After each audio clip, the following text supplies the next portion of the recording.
Hello everyone, आइए बात करते हैं प्रोसेस मैक्रो के बारे में। अगर हमारे पास एक मॉडरेटर हो कैटेगोरिकल जिसमें दो से ज़्यादा कैटेगरी हैं, उसको कैसे हैंडल करेंगे। अभी तक हमने काम किया है एक कैटेगोरिकल मॉडरेटर जिसकी सिर्फ दो कैटेगरी हैं, तो वहाँ पे प्रोसेस मैक्रो दो के अलग अलग रिजल्ट आपको दे देता है।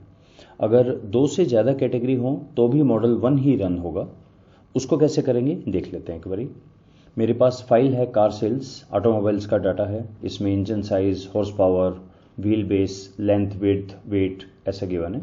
MPG miles per gallon dependent variable है। इसका नाम है फ्यूल एफिशिएंसी। इंडिया में बोलते हैं किलोमीटर पर लीटर और यूएस में बोलते हैं माइल्स पर गैलन। तो एमपीजी हमारा डिपेंडेंट वेरिएबल है।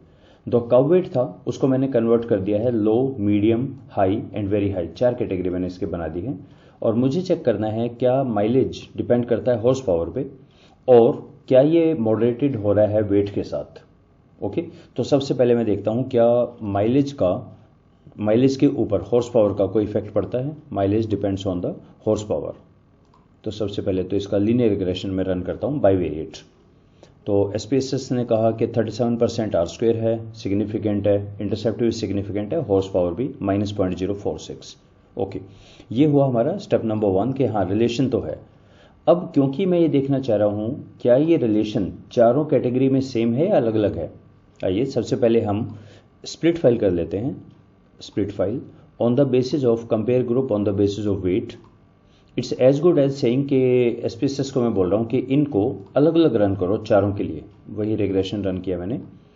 इसका ये कहना है कि फर्स्ट जो कैटेगरी है लो उसमें 67 है। याद आपको ओवरऑल 37 था। फर्स्ट कैटेगरी के लिए तो 67 है, सेकंड के लिए 32% है, थर्ड में ऑलमोस्ट कोई रिलेशन नहीं है, फोर्थ में भी कोई नहीं दिख रहा है रिलेशन। अनोवा टेबल भी सेम बोल रही है और कोफिशिएंट अगर आप देखें ये भी सेम है। लो के लिए ये है कांस्टेंट देखिए 50.12 और लो के लिए है 0.17 अप्रोक्सीमेटली। मीडियम के लिए है 0.025, हाई के लिए है ऑलमोस्ट 0 और वेरी हाई के लिए 0.007 या 0.01 अप्रोक्सीमेटली ये है। यानी लो और मीडियम में तो रिलेशन है, हाई और वेरी हाई में कोई रिलेशन नहीं है। राइट, ये हुआ एक तरीका देखने का। अब हम चलते हैं, पहले मैं स्प्लिट को ऑफ कर देता हूं, एनालाइज ऑल केस।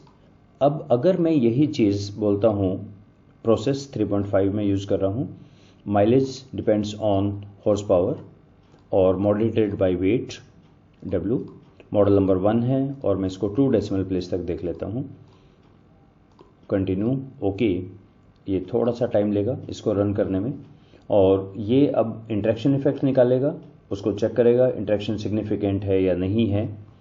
तो इसने बताया इंटरेक्शन सिग्निफिकेंट है। ओके ग्रेट, यहाँ आ गया 2 2 3। ये क्या हुआ, वैल्यू तो बिल्कुल ही सेम है 5.1। क्या गड़बड़ हुई है? गड़बड़ ये हुई यहाँ पर, और हमारे पास तो 4 कैटेगरी थी, यहाँ तो 3 है और 2 2 रिपीट हो रहा है। पता है गड़बड़ क्या हुई? गड़बड़ यहाँ ये हुई कि हमने ये बात कब बताई एसपीएसएस को या प्रोसेस मैक्रो को कि 1 या 2 मेरा कैटेगोरिकल वेरिएबल है। ये तो मैंने बताया ही नहीं। तो इसको लग रहा है कि 1 और 2 ये एक न्यूमेरिकल रेशियो वेरिएबल है।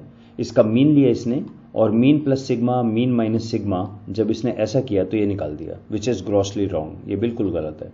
तो हमें क्या करना है, हमें सिर्फ इतना सा करना है कि यहाँ पे मल्टी कैटेगोरिकल जो गिवन है इसको एक्टिवेट करना है। तो मैंने कहा W जो है वो मल्टी कैटेगोरिकल है, इंडिकेटर ही रहने दिया। इसने कहा ओके, अब मुझे समझ आ गया कि मुझे डमी वेरिएबल बनाना है। तो ये अपने आप जितनी कैटेगरी हैं -1 उतनी डमी बनाएगा और सबको रन कर देगा और कंडीशनल इफेक्ट में हर कैटेगरी के लिए अलग अलग आपके पास रिजल्ट्स आ जाएंगे। पहले डमी देखिए, अगर वेट 10, वेट 20, वेट 30, ये डाटा फर्स्ट लो के लिए माना जाएगा। जब आपका वेट 1 है तो यहाँ पे आपका रहेगा WT1 1 हो जाएगा, बाकियों का 0 मानेगा। ये कैटेगरी 2 है, 3 में वेट 2 रखा जाएगा और 4 3 रखा जाएगा। तो अगर आप यहाँ चेक करें, याद है पिछले रिजल्ट्स 50.12 -0.167, चेक करें 50.12 -0.167 है ना। ये यही चीज़ यहाँ पर आ गई है कि आपका अगर आपको देखना है लो वेट के लिए तो क्या लिखेंगे, वेट 10, वेट 20, वेट 30। देखिए लिखा हुआ है यहाँ पे, जब वेट 10, 20, 30 ये लो कैटेगरी के लिए माना जाएगा। तो लो कैटेगरी के लिए हमारा बन जाएगा 50.12 -0.17, ये भी 0, ये भी 0, ये भी 0 और इंटरेक्शन। राइट, और इंटरेक्शन में भी क्योंकि ये 0 है तो सारा खत्म हो जाएगा। अगर आपको मीडियम कैटेगरी के लिए देखना है तो 50.12 माइनस 0.17 और उसमें से वेट 1 का वैल्यू 1 रखिए तो 21.2 इस 50 में से और सब्ट्रैक्ट हो जाएगा, राइट। इसी तरह से वेट 2 वेट 3 के लिए, और ये इंटरेक्शन बोल रहा है सिग्निफिकेंट है, पर हमारे काम का है कंडीशनल इफेक्ट। यहाँ जाइए आप, कंडीशनल इफेक्ट में इसने बताया 0.17 है जो कि सिग्निफिकेंट है, जो 2 कैटेगरी है मीडियम उसमें 0.02 है वो सिग्निफिकेंट है, 3 और 4 के लिए सिग्निफिकेंट नहीं है। याद है ये वैल्यू 0.1712 चेक करें, ये एग्जैक्टली कोफिशिएंट में आपकी 1720 और 0.001 समथिंग ऑलमोस्ट वही वैल्यू आ रही है कंडीशनल इफेक्ट में। तो कंडीशनल मतलब 2 तरीके, आप स्प्लिट भी कर सकते हैं और आप ऐसा भी कर सकते हैं। यहाँ से हमें पता लगा कि किस में क्या इफेक्ट आ रहा है, 2 में सिग्निफिकेंट है, 2 में सिग्निफिकेंट नहीं है।